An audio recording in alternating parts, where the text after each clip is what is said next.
Boa noite, meus amigos. Que o Senhor Jesus nos abençoe, nos inspire, nos oriente nesta nova oportunidade que nós temos de refletir sobre as suas lições, sobre as suas vivências, sobre os teus ensinamentos. Uma boa noite para Maritza, para Carla, para Aline, Ednair, Tereza, Daniel, Andréia, Marta Menezes, Enilda, Carol. Boa noite a todos. Sábado de Aleluia. E nós temos um tema um pouco espinhoso para tratar nessa noite. Boa noite, Heloísa, Lucinha. O pessoal está chegando.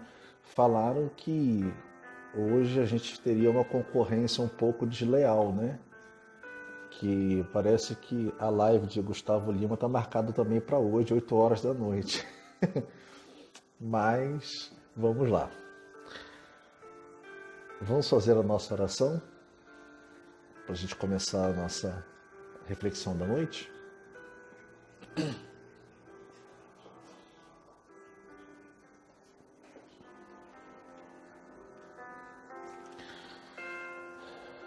Pai nosso que estais nos céus, santificado seja o vosso nome. Venha a nós o vosso reino, seja feita a vossa vontade, assim na terra como no céu. O pão nosso de cada dia nos dai hoje. Perdoai as nossas ofensas, assim como nós perdoamos a quem nos tem ofendido. Não nos deixeis cair em tentação, mas livrai-nos do mal.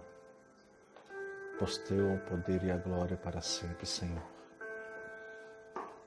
Mestre Jesus, divino amigo,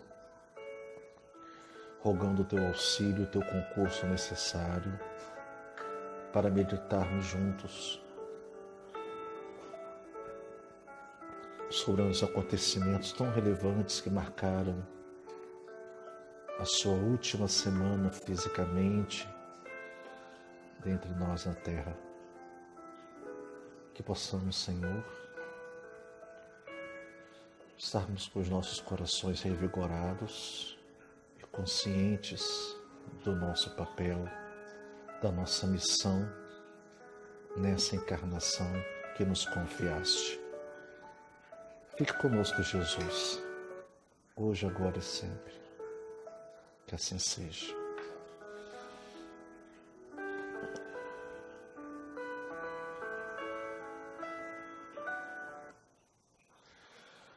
Meus amigos,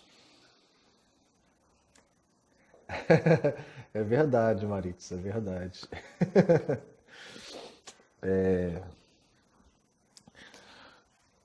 O tema que nós iremos conversar hoje é o Sábado de Aleluia, que, a semelhança do que nós falamos ontem, por muito tempo nós espíritas endossamos uma compreensão da Igreja Católica, especialmente na repercussão e nas consequências dos eventos que marcaram a Semana Santa. Foi assim com praticamente todos os personagens, especialmente com o convidado de honra da Santa Ceia, que nós conversamos ontem, que é o emblemático, polêmico e conflituoso Judas Iscariotes. É importante que a gente primeiro contextualize o que nós aprendemos, o que nós trazemos no nosso berço religioso, independentemente do berço ser católico, enfim, sobre esse personagem. E não só ele, né? Quanto aos demais, a gente trouxe para a condição genérica do gênero de Judas 3 personagens que tiveram características muito desabonadoras, digamos. Pedro foi muito falado, muito refletido, por ser o apóstolo da negação. O apóstolo que negou Jesus por 3 vezes. Tomé também ficou caracterizado por ter sido o apóstolo da incredulidade, que duvidava de tudo e que principalmente duvidou quando Madalena chega ao local onde os apóstolos estavam reunidos, naqueles dias seguintes à crucificação de Jesus, e ela informa que Jesus havia aparecido para ela. E Tomé ali, ele contradiz Maria, Madalena, causa um constrangimento muito grande. E o terceiro personagem é Judas Iscariotes, sobre o qual nós trouxemos a compreensão dele ter sido o responsável pela traição de Jesus, pela prisão e traição de Jesus quando passou pela terra. Então nós atribuímos responsabilidades com muitas facilidades a alguns personagens, e essas responsabilidades, essas marcas que a gente atribui, muitas vezes elas não resistem a uma análise minimamente criteriosa das evidências e do contexto daqueles acontecimentos. Porque, na verdade, embora sobre Pedro recaia a pecha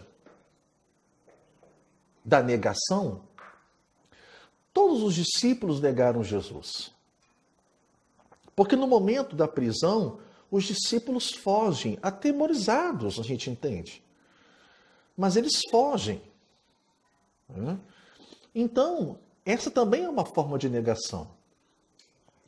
Por outro lado, todos os discípulos também foram taxados de incrédulos. Porque quando Madalena se apresenta a Jesus, informando no domingo que ele havia reaparecido para ela, que ele havia ressuscitado, e nós iremos conversar sobre isso, sobre essa ressuscitação amanhã, Tomé, ele externaliza a incredulidade, mas na verdade todos que ali estavam igualmente incrédulos. Porque na hora que Madalena diz que viu Jesus, o que Tomé diz? Mas ele ia aparecer a ti, Madalena? Certamente apareceria a João, a quem sempre distinguiu com seu amor. Ou apareceria a Simão, a quem elegeu para nos conduzirmos, ou até mesmo a sua mãe, mas ele apareceu a ti, mulher? Falando de Madalena. E quando Tomé diz aquelas palavras duras para o coração de Madalena, preconceituosas, a bem da verdade, nenhum discípulo sai em defesa de Maria. Importante a gente registrar isso. Porque Pedro só faz um contraponto à fala de Tomé depois que Maria sai da casa, do quarto, né, que era um cômodo que eles se reuniram. Então, quando Tomé se apresenta como incrédulo, todos os demais discípulos também estavam incrédulos nas palavras de Maria Madalena. Então, a gente precisa contextualizar que os discípulos eram homens que representavam demandas daquela sociedade. Não eram homens santos. Eram homens que foram escolhidos por Jesus a dedo. A dedo. Por quê? Porque nós tínhamos uma representação dos publicanos no grupo seleto, por meio de Levi, Mateus. Nós tínhamos uma representação dos servos, dos chefes da sinagoga, que foi o próprio Tomé. Nós tínhamos a maioria dentre pescadores, como André, como Pedro. Nós tínhamos homens letrados, tradutores, que era o próprio Judas, uma representação. Então, esses homens, eles na verdade eram uma perfeita representação daquele ambiente social. Importante a gente entender isso. Isso não quer dizer que Jesus escolheu aleatoriamente apenas um pescador, um qualquer publicano, um qualquer escriba. Não. O compromisso de Jesus para com os seus discípulos havia começado no planejamento reencarnatório. E aí nós espíritas, sob pena de não valer nada a doutrina espírita para nós, precisamos ter essa análise pré-encarnação, para compreender o todo da história. Esse que é o ponto fascinante. A gente vai entender, na verdade, buscar ter uma visão macro desses processos. Jesus, então, escolhe os discípulos inicialmente no planejamento da sua encarnação. E não foi algo simples, porque o próprio processo de encarnação de Jesus foi por demais trabalhoso, complexo. Um processo de compactação do perispírito, porque o perispírito de Jesus estava completamente distoante do know-how da Terra. Então, o planejamento em si, ele foi emblemático, complexo. Jesus, quando chega na encarnação e convida Pedro, é porque ele sabia que era Pedro que deveria estar com ele. Quando ele convida Tomé, é porque Tomé deveria estar com ele. Quando ele convida Tiago, Alfeu, Simão, é porque Jesus já sabia quem seriam os seus companheiros de jornada. Jesus sabia. Inclusive, quando ele convida Judas. Tudo bem até aqui? Está claro isso para a gente? De que Judas, assim como todos os discípulos, não foram escolhidos aleatoriamente? Por exemplo, Jesus, porque é assim, Jesus escolhe alguns para ser o seu discípulo e Jesus chama outros para que o seguissem. Mas é diferente a posição. Aqueles que Jesus chama para ser discípulo é para formar aquele núcleo restrito de suporte que caberia àquelas pessoas levar a boa nova para além. Mas muitas pessoas seguiram Jesus. Foram vários convites para que Jesus fosse seguido. Dentre eles, inclusive, Barrabás, que Jesus convida Barrabás para que Barrabás o seguisse. E Barrabás não aceita. Como tinha mulheres que seguiam Jesus, mas não formavam um grupo restrito de apostolado. Embora a gente já saiba que Madalena e Joana de Cusa, junto a Maria de Nazaré, formavam um núcleo também muito restrito de mulheres que tinham um know-how, né, no mesmo patamar dos discípulos. Exatamente pela proximidade. Foram as mulheres que ficaram na beira da cruz no momento mais difícil. A gente não pode esquecer disso. Então, as escolhas foram estratégicas. necessárias àquele aprendizado, necessárias àquela viagem. Jesus deu carona aos seus companheiros, sabendo perfeitamente qual o destino de cada um. Porque a gente sempre gosta de fazer uma analogia da encarnação a uma grande viagem, que no meio do caminho a gente dá carona a um, dá carona a outros. Algumas caronas são agradáveis, a gente nem vê a viagem passar, o tempo passa. Já outras caronas são mais difíceis, são mais inconvenientes, nos desafiam mais a tolerância, a paciência, e a viagem ela fica mais arrastada, demora, mais penosa. Então, esse é um ponto preambular, a gente compreender que os discípulos, embora fossem escolhidos previamente, representavam fração daquela sociedade.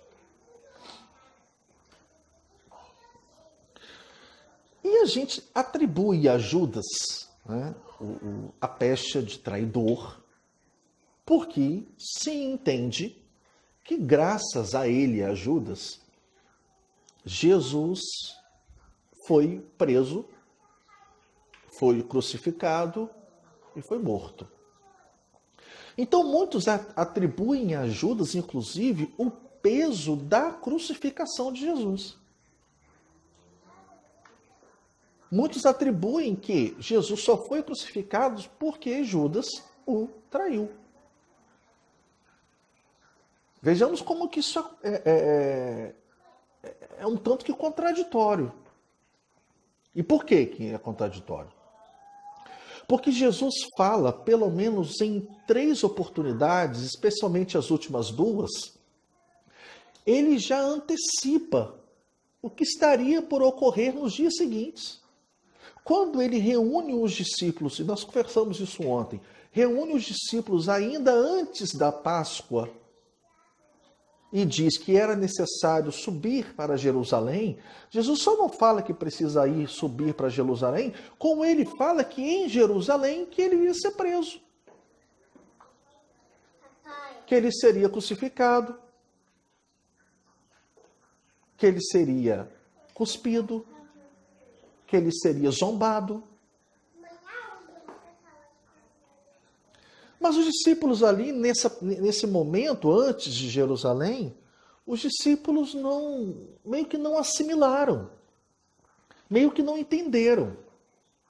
Sabe aquela coisa de quando se fala, e entra no ouvido e sai pelo outro? É assim. E eles foram para Jerusalém. Só que na quinta-feira à noite, na Santa Ceia, Jesus volta a dizer. E ali com uma riqueza de detalhes. Eu vou ser preso. É chegada a hora em que o Filho do Homem será preso. Então, antes Jesus fala, vamos a Jerusalém, e lá vai acontecer isso. Na Santa Ceia, ele já diz o seguinte, é chegada a hora, ou seja, está consumado. É agora o momento. Que o Filho do Homem vai ser preso, vai ser zombado, vai ser cuspido, vai ser escarnecido, vai ser crucificado e vai ressuscitar. Ali na Santa Ceia, a ficha dos apóstolos caiu. O que antes poderia parecer um devaneio, uma história de Jesus, naquele momento os discípulos meio que se olham e pensam, mas então é verdade? E um grande clima de tristeza e de temor e de receio já tomava conta daqueles corações.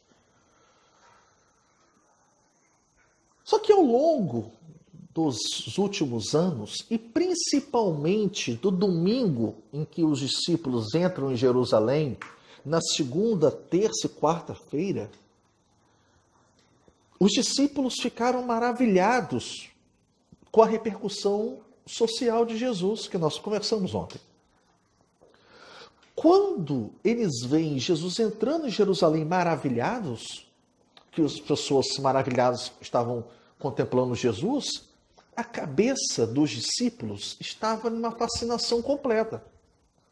Só que como em todo o grupo de toda equipe de trabalho, e a gente prefere fazer essa analogia, que aquele grupo era uma equipe de trabalho. Nós temos pessoas diferentes, né?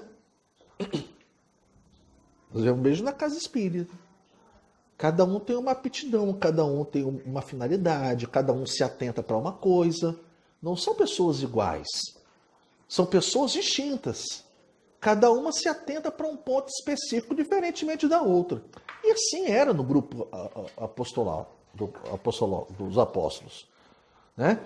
Assim, nós tínhamos aqueles discípulos que eram mais rudes, que eram mais ignorantes. Nós tínhamos os discípulos que eram mais fraternos, mais carinhosos. Nós tínhamos discípulos que eram mais políticos, mais audaciosos, mais revolucionários. E dentre estes, como representação, um antigo discípulo de João Batista, que se encantou muito com a proposta de João Batista, que depois chega para ser discípulo de Jesus, que é Judas Iscariotes. Um homem altamente político. Altamente político. Um homem revolucionário. Um homem que coloca as revoluções como cargo-chefe da justiça social. E durante os últimos 2, 3 anos, Judas fazia diversas abordagens a Jesus. Humberto de Campos nos relata isso. De que Jesus deveria assumir o reino. Assumir o poder. E Jesus esclarece para Judas que ele não veio para assumir o poder. Que ele veio plantar o evangelho no coração dos homens. Não foi para isso que ele veio. E Judas vira e mexe, seduzia Jesus para que Jesus entendesse, segundo a concepção dele, esse plano de libertar o povo do jugo de Israel. Era um povo muito sofrido, que pagava metade do que arrecadava a título de impostos. A gente reclama hoje de pagar 20% de tudo que a gente tem de rendimento, e quando alcança ainda, extrapola um mínimo legal, aquele povo pagava metade, no mínimo metade de tudo que produzia de imposto, de tributo. E aquilo gerava uma ira, uma revolta, que muitos almejavam libertar o povo disso. E Judas era um desses. E ele, então, traça uma estratégia. Ele fica pensando de uma forma no sentido de que o que poderia acontecer para que Jesus entendesse que seria necessário assumir o poder. A diferença de Jesus aos discípulos é que Jesus tinha perfeita clareza dos compromissos e da repercussão de cada um ali, mas os discípulos não. Os discípulos estavam cobertos pelo véu do esquecimento de tudo que havia planejado na encarnação, no planejamento reencarnatório. E Judas, então, começou a pensar em uma forma de fazer com que Jesus entendesse que era necessário Jesus tomar o poder. E aí, nesse contexto, se atribuem duas condições muito prejudiciais, duas características a Judas. Primeiro, a característica da ambição, de que ele vende o paradeiro de Jesus por 30 moedas. E que Jesus ali seria, então, que Judas atuou como um homem ambicioso, mercenário, etc. Essa característica, ela é passível de questionamento. Porque o evangelista João vai dizer para a gente, lá no capítulo 13, versículo 29, que Judas era o tesoureiro daquele grupo. Entendemos a complexidade? João, o evangelista, e essa informação, ela é confirmada por Amélia Rodrigues, ou seja, só para as religiões tradicionais já bastaria, porque está no Evangelho, que tem a sua autenticidade confirmada pela igreja, pelas igrejas ao longo dos séculos. Né? Não se questiona a autenticidade do Evangelho de João. Mas para nós espíritas, Amélia Rodrigues confirma que Judas era o tesoureiro do grupo. E, meus amigos, a nossa fé é uma fé raciocinada. Como é que se atribui uma característica de ser meramente ambicioso de um homem que recebera do próprio Cristo a função de organizar o dinheiro daquele grupo? Como é que isso pode? Porque se ele era ambicioso, mercenário, a última pessoa para receber essa incumbência seria Judas. Concorda comigo? Se não concorda, não tem problema também não. A segunda característica, e essa é a mais pesada, inevitável, é de que Jesus foi traído. Traído. E aí eu tenho um questionamento que me acompanha desde sempre. Que me dedico à reflexão dessas passagens. É uma coisa simples. No dicionário, a palavra traição se apresenta para todos nós daquele que é enganado. Lógico, né? Sem dificuldade nenhuma. E um questionamento que eu me faço é: nós temos condições de afirmar que Jesus foi enganado?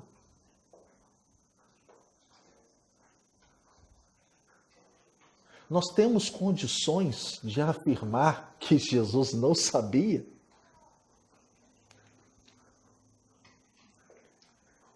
William, a gente pode falar sim que Jesus foi traído. Ah, é? E os registros evangélicos que foram feitos por ele mesmo, atestando que ele havia anunciado o passo a passo da sua prisão? Como é que alguém pode ser traído por um fato que ele sabia que ia acontecer?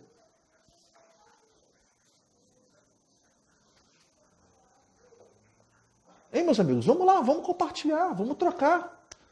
Como é que pode isso? Como é que alguém que não sabe, que tinha ciência, foi traído? Então, nós espíritas precisamos analisar essas passagens com um mínimo de racionalidade. Porque não há como entender que Jesus era um espírito crístico, um espírito que cria o planeta, que é o governador do nosso orbe, e achar que Jesus foi literalmente enganado por um simples espírito. Então, existem contradições que a nossa fé raciocinada precisa se debruçar para a gente compreender. Para a gente compreender. Mas, William, você está dizendo então que Judas não fez nada? Que Judas é inocente? Eu não falei isso. Judas se precipitou. Qual foi o erro de Judas? A precipitação. Judas cometeu um erro que nós cometemos diariamente. Quando nós colocamos os nossos propósitos acima dos propósitos do céu, durante a nossa encarnação. Ou alguém aqui acha que, literalmente, a gente faz tudo de acordo com o plano maior. A gente está constantemente violando as regras. Constantemente. E o erro de Judas foi esse. De ter se precipitado e ter se colocado à frente daquele que merecia toda a reverência e a sua condução. Maritza diz aqui, Judas foi um instrumento do escândalo que foi necessário. Então, nós temos que atribuir as responsabilidades na medida em que elas se justificam. Né? Porque, veja, Judas pensa, traça um plano, organiza com Zerá, que era integrante do Sinédrio, para que Jesus fosse preso, acautelado, né? Acautelado. Sobre a justificativa de que Jesus seria ouvido pelos fariseus, pelos sacerdotes. Pelos sacerdotes. O plano era esse. Então, a estratégia de Judas é, eu vou levar Jesus a um plano secundário.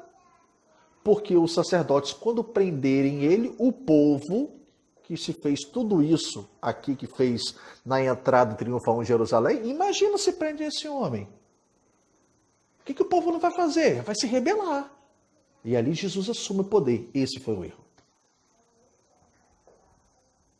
Esse foi o erro. Ali ele peca na precipitação, na ambição, mas não na ambição do dinheiro, na ambição dos propósitos, de se colocar acima do planejamento, de colocar os seus ideais acima dos ideais do Cristo. Ali sim ele errou. Da própria invigilância. Com certeza, Ednaí. E é compreensível o erro de Judas, porque ele pensa estrategicamente tudo. Estrategicamente tudo. Né? Então, ele está lá com tudo organizado na cabeça. Aí, no momento da Santa Ceia, nós vimos ontem, no momento da Santa Ceia, ele estava ali como convidado de honra, senta na posição do convidado de honra, e depois que molha o pão com Jesus, depois de já ouvir Jesus dizer abertamente, um de vós irá me trair, então, para Judas, foi descoberto. Foi descoberto. Quando ele recolhe a cabeça, Jesus olha para ele e fala assim, o que você tem que fazer, faz logo. Faz depressa. Meus amigos, o que nós entenderíamos? Sejamos sinceros. Sejamos sinceros. Se o mestre fala aquilo para a gente, estamos com um plano todo organizado, estrategicamente, na cabeça. Jesus chega e fala o que você tem que fazer, é o que você tem que fazer. Jesus está falando para todo mundo, não, está falando para ele. O que você tem que fazer, faz logo. Qual é o entendimento? De que Jesus concorda. Nas entrelinhas, subentendido. E ele levanta e vai embora. E os discípulos estão entendendo que Judas iria para um outro lugar. Só que Judas sai para organizar com o Sinédrio a prisão de Jesus. Mas Jesus, depois da Santa Ceia, Jesus e fica só aguardando. Aguarda. Não há mais o que fazer. Só esperar a prisão. Mas assim, será que Jesus não seria preso mais cedo ou mais tarde? Será que realmente seria inevitável que Judas apresentasse Jesus a Zerá? Será que mais cedo ou mais tarde, ou no dia seguinte, que Jesus não andava em segredo? Jesus trazia multidões aos seus pés, nas suas pregações. Seria fácil encontrar Jesus. Jesus, um dia antes da Santa Ceia, estava lá no templo de Jerusalém, repreendendo abertamente os fariseus, os escribas, chamando eles de hipócritas.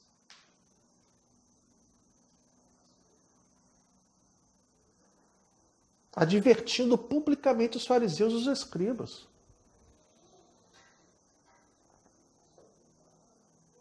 Expulsa os vendilhões do templo. E não pede com licença, não, é expulsa mesmo. É afasta a mesa, cadeira, vira, é isso mesmo. Nenhum homem teve autoridade de fazer aquilo, só ele. Maritza diz aqui, a Jô primeiro, né? Acreditando que o Senhor terminaria com tudo, rapidamente obedece. Imagino que também foi a intenção de Judas que com a prisão Jesus reagisse de alguma forma e trouxesse a soberania daquele povo. É isso. Porque quando Jesus entra no templo de Salomão, adverte publicamente os fariseus, os escribas, expulsa os vendilhões dos templos. O que os discípulos entenderam? Agora já era. É agora. Estamos com um homem que tem a coragem de libertar o povo. Mas assim, William, você está tirando isso da onde? Porque são só opiniões. Não, na verdade não são opiniões. Na verdade, nós temos obras na doutrina que esclarecem, e nós temos o privilégio de saber, de compreender a história sendo contada pelo próprio personagem.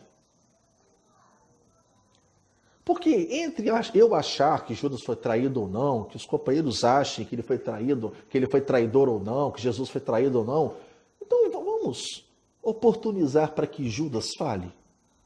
O que vocês acham? Você gostaria? Eu acho interessante. Vamos deixar que ele esclareça. E ele faz isso. Uma mensagem de 19 de abril de 1935, que chega às nossas mãos pela mediunidade do amado e inesquecível Francisco Cândido Xavier, ditado pelo espírito Humberto de Campos. Humberto de Campos, então, esclarece que os espíritos, eles muitas vezes meditam nos atos que foram relevantes nas suas histórias pretéritas. E nessa mensagem, Humberto de Campos nos conta o encontro dele, de Humberto, com Judas. Que interessante. Um encontro diretamente com ele e com Judas. E ele diz o seguinte, que estava na cidade santa, em Jerusalém, Humberto de Campos, em que às margens do rio Jordão havia um homem sentado numa pedra e que esse homem irradiava dele profunda simpatia.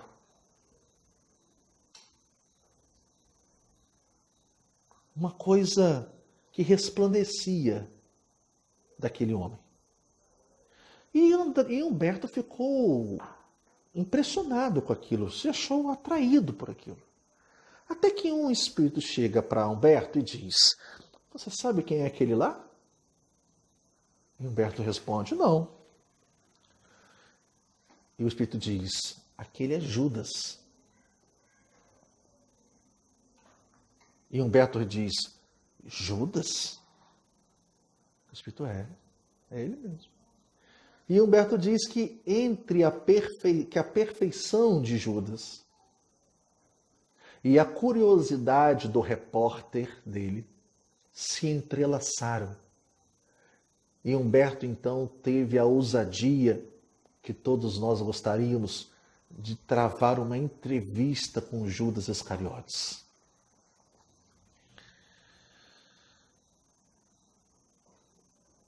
Humberto de Campos, então, diz o seguinte, vai até aquele homem, espírito, e questiona,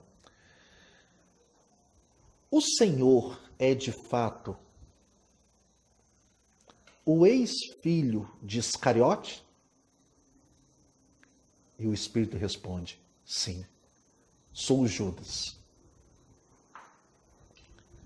Respondendo àquele homem triste, diz Humberto, enxugando uma lágrima nas dobras da sua longa túnica.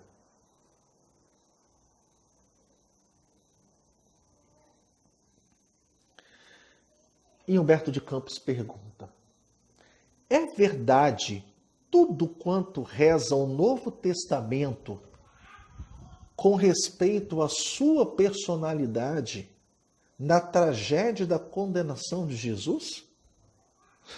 O que em poucas palavras Humberto está dizendo aqui? Está questionando. Judas, a gente ouve falar muito de você.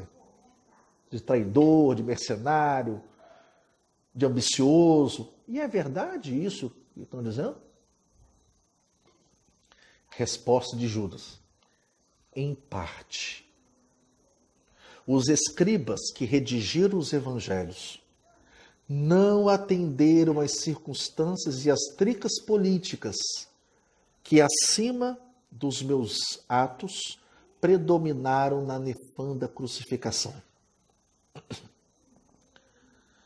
Pôncio Pilatos e o tetrarca da Galileia, além dos seus interesses individuais na questão, tinham ainda a seu cargo salvaguardar os interesses do Estado romano, empenhado em satisfazer as aspirações religiosas dos anciãos judeus, sacerdotes. Acima dos corações, eu via a política, única arma com a qual poderia triunfar, e Jesus não obteria nenhuma vitória com as suas teorias de pobre. Aí esclarece aqui o que realmente ele pretendeu. De Judas: planejei então uma revolta surda, como se projeta hoje em dia na Terra a queda de um chefe de Estado. O mestre passaria a um plano secundário e eu arranjaria colaboradores para uma obra vasta e enérgica, com a que mais tarde Constantino I o Grande, depois de vencer Maxêncio às portas de Roma, o que, aliás, apenas serviu para desvirtuar o cristianismo, entregando, pois, o mestre a Caifás, não julguei que as coisas atingissem um fim tão lamentável. E, ralado de remorsos, presumi que o suicídio era a única maneira de me redimir aos seus olhos. Nós sabemos que para tirar a própria vida é preciso ter coragem. Não é uma atitude fácil. Isso demonstra o quão ressentido e contrariado e arrependido ficou Judas ao perceber que o seu plano havia sucumbido, que ele havia sido enganado pelos sacerdotes. E Humberto pergunta: e chegou a salvar-se pelo arrependimento? Judas responde: não consegui.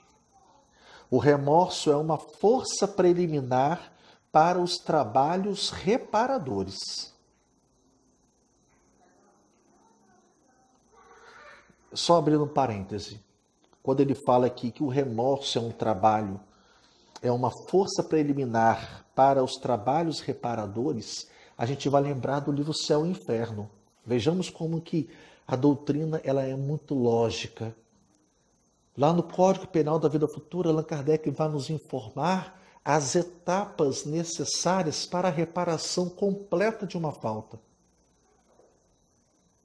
A primeira, o arrependimento. A segunda, a expiação. E a terceira, a reparação. A primeira, o arrependimento, o remorso. o constrangimento íntimo de entender que houve erro. A expiação, suportar as consequências daquela atitude nefasta. E reparação, retribuir o mal com o bem, para que o ciclo da expiação e do ato não fique apenas em círculo. A reparação vem para quebrar esse círculo nocivo. Quando Judas fala que o remorso é uma força preliminar para os trabalhos reparadores, Allan Kardec diz a mesma coisa no livro Céu e Inferno. Depois de minha morte trágica, de Judas, submergi-me em séculos de sofrimento expiatório da minha falta. Expiação. Sofri horrores nas perseguições infligidas em Roma aos adeptos da doutrina de Jesus. Depois ele volta da condição de perseguido. Fui traído, vendido e usurpado. Vítima da felonia e da traição, deixei na terra os derradeiros resquícios do meu crime. Na Europa do século XV.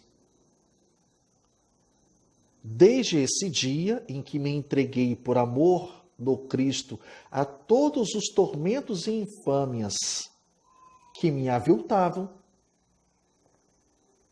com resignação e piedade pelos meus verdugos, fechei o ciclo das minhas dolorosas reencarnações na terra, sentindo na fronte o ósculo de perdão da minha própria consciência. Aqui ele não fala abertamente, mas nós sabemos que quando ele fala da traição do século XV, ele está falando de Joana d'Arc. Ou seja, uma reencarnação de Joana d'Arc. E a gente vai perceber que a característica do espírito é a mesma. Joana d'Arc também foi extremamente política, revolucionária, audaciosa, mas foi traída por aqueles também que não concordavam com ela. E Humberto de Campos diz assim, e está hoje meditando nos dias que se foram. Humberto pensou. Judas, captando o pensamento de Humberto, diz, sim, estou recapitulando os fatos como se passaram. E agora, irmanado com ele, que se acha no seu luminoso reino das alturas, que ainda não é deste mundo. Sinto nestas estradas o sinal de seus divinos passos. Vejo ainda na cruz, entregando a Deus o seu destino. Sinto a clamorosa injustiça dos companheiros que o abandonaram inteiramente, e me vem uma recordação carinhosa das poucas mulheres que o ampararam no doloroso transe. Em todas as homenagens a ele prestadas de Judas, eu sou sempre a figura repugnante do traidor. Olho complacentemente os que me acusam, sem refletir se podem me atirar a primeira pedra. Coisa linda, né? Sobre o meu nome pesa a maldição milenária, como sobre estes sítios cheios de misérias e de infortúnios. Pessoalmente, porém, estou saciado de justiça, porque já fui absolvido pela minha consciência no tribunal dos suplícios redentores. Quanto ao Divino Mestre, continuou Judas com os seus prantos, diz Humberto de Campos. O Espírito chorava. Infinita é a sua misericórdia, e não só para comigo.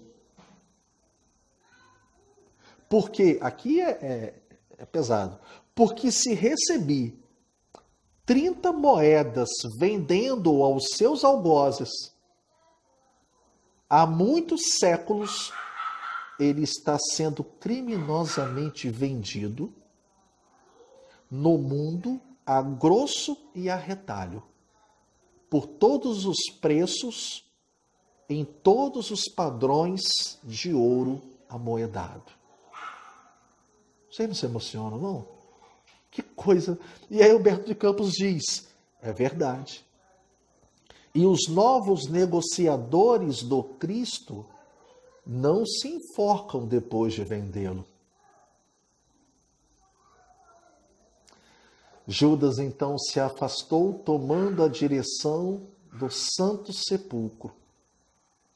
E eu, confundido nas sombras invisíveis para o mundo, vi que no céu brilhavam algumas estrelas sobre as nuvens pardacentas e tristes, enquanto o Jordão rolava na sua quietude, como um lençol de águas mortas, procurando o mar morto. Esse texto está publicado no livro Crônicas de Além-Túmulo, de Humberto de Campos. A nossa casa até na livraria tem, só fazer o pedido. Os companheiros que não estiverem em condições e que quiserem muito consultar esse texto na íntegra, da internet em PDF está disponível gratuitamente, mas se for importante, for possível comprar, é o tipo de obra que merece se ter em casa, tamanha sua riqueza. Tem vários capítulos aqui, Simão Pedro, enfim. Então, meus amigos, é a riqueza do estudo do Evangelho, das suas minúcias, dos seus bastidores. Humberto de Campos nos diz que nos dias em que se comemora a paixão de Cristo, Judas costuma vir à terra para meditar sobre os seus atos. Então, possivelmente, ele esteja por aqui. Ou já passou, ou virá amanhã, ou hoje. Mas, graças a Deus, que aquele costume triste de se malhar o Judas está se perdendo. A cada ano que passa, a gente percebe um esquecimento dessa prática odiosa. E nós espíritas somos convidados a raciocinar sobre essas passagens, não endossando versões prontas, não relativizando responsabilidades, mas compreendendo seus propósitos, as suas nuances e as suas consequências. E aí, meus amigos, superada a Judas traz Jesus, como nós sabemos, se enforca, dá fim à sua vida na terra, e Jesus então é levado para um processo jurídico-político conduzido pelos sacerdotes e depois é levado a Pôncio Pilatos. Pilatos já crucifica Jesus, na verdade, lava suas mãos e chega o domingo, o dia em que se espera que Jesus ressuscite, que é o que nós iremos conversar amanhã, se Deus quiser, às 8 horas. Aqui não é Netflix não, mas nós temos séries também, né? A nossa série agora é a Paixão de Cristo, são 3 capítulos. E amanhã a gente encerra conversando sobre a visão de Madalena, o ressurgimento perante os discípulos e a também polêmica ressuscitação de Jesus. Nosso horário extrapolou um pouquinho,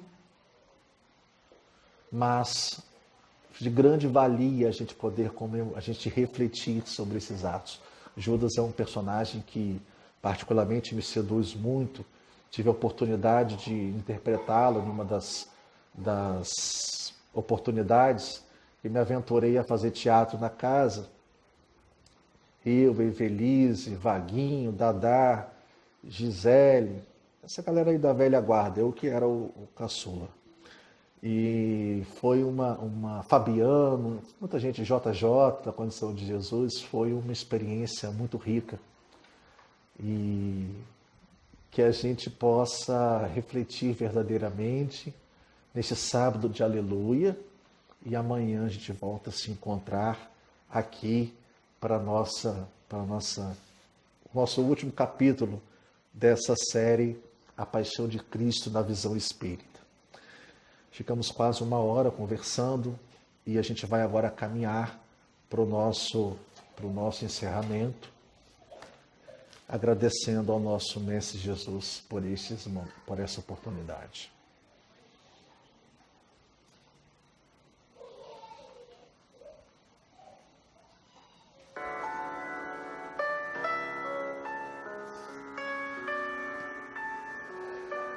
Vamos orar, meus amigos.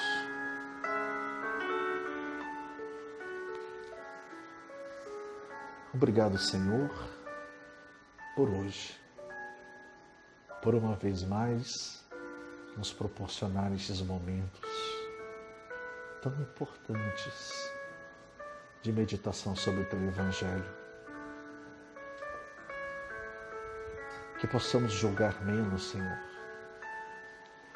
que possamos acolher mais.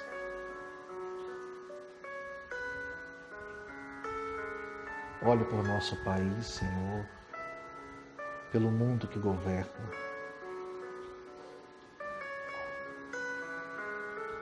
Habite cada lar que neste momento passa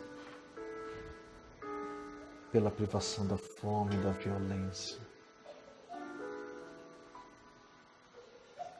Fique, Jesus, em nossos corações, porque bom é estarmos aqui.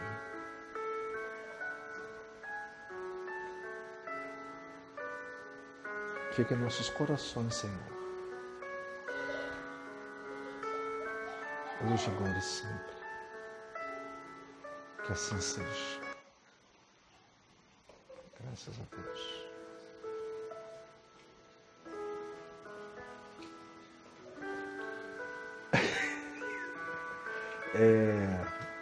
Mandando um abraço para os amigos, um abraço para quem ficou com a gente até agora: Maritza, Carla, Aline, Dinair, Tereza, Daniel, Andréia, Marta,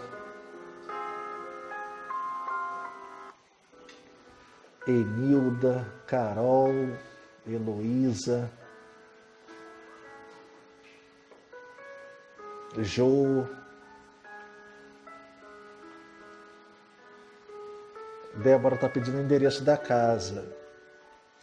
Débora, a gente vai colocar nos comentários, se o companheiro puder colocar aí, é a Rua Ariosto Landes Rabelo, 126 ou 124. Os companheiros vão colocar aqui nos comentários, tá? Lu, adorei o capítulo de hoje da série. Madalena também me encanta. A história de Madalena, assim, amanhã a gente não tem nem como falar especificamente. Madalena mereceria uma ocasião à parte, né? Amanhã a gente vai falar um pouquinho de Madalena, mas tem tanta coisa rica da história de Madalena que seria necessário a gente renovar a série. Tem a Netflix, tem aqui o Net Evangelho. Obrigado mais uma vez pela oportunidade. Abraço, Sérgio. Carol, novinho. Dani, um abraço, Dani. Aline, um abração. Andréia, abraço, amigo. Tchau, Tereza. Vaguinho, nosso meu amiguinho Wagner aqui. Vaguinho era o grande Tomé, né? Compartilhava com a gente as passagens evangélicas.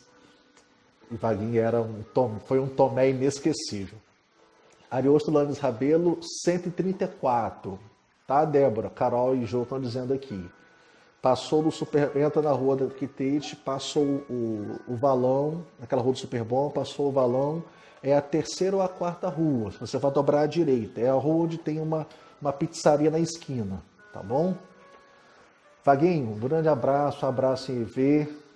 Eu pedi muito para a Daísa para ver se a gente faria um retorno do Eis um Homem Jesus, né? Mas Dadá ainda não atendeu. De repente vocês façam aí um coro, né? Para a gente poder fazer uma edição histórica. Eis o Homem Jesus, o retorno 20 anos depois. Para mim seria uma oportunidade riquíssima. Queridos, um grande abraço, boa noite, fiquemos com Deus, se Deus quiser, tá? Até amanhã às 8 horas.